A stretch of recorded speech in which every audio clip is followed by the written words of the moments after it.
Na-play na. Good day guys.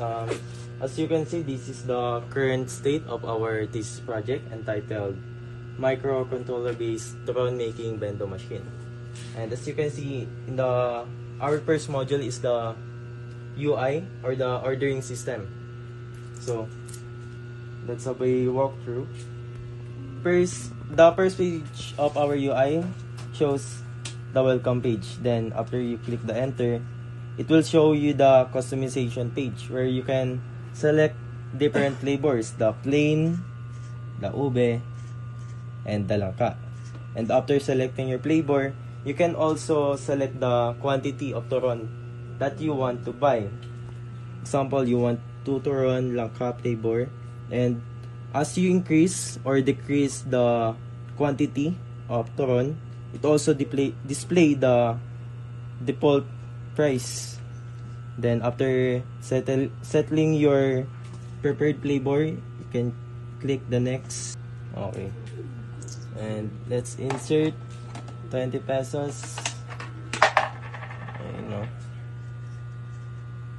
Ayun, tapos then 5 pesos.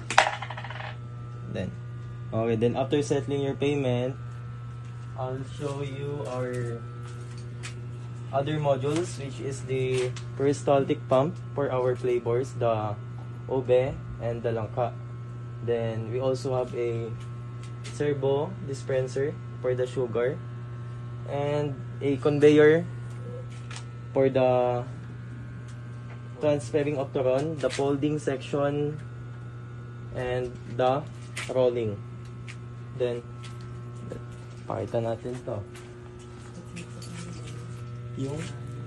And after clicking the start, it will trigger the DC motor here.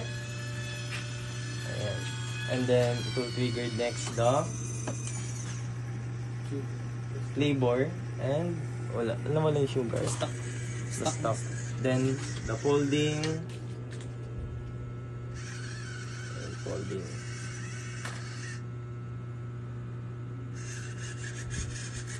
Then after the folding, the conveyor will run, and then will drop here through this basket. Yes.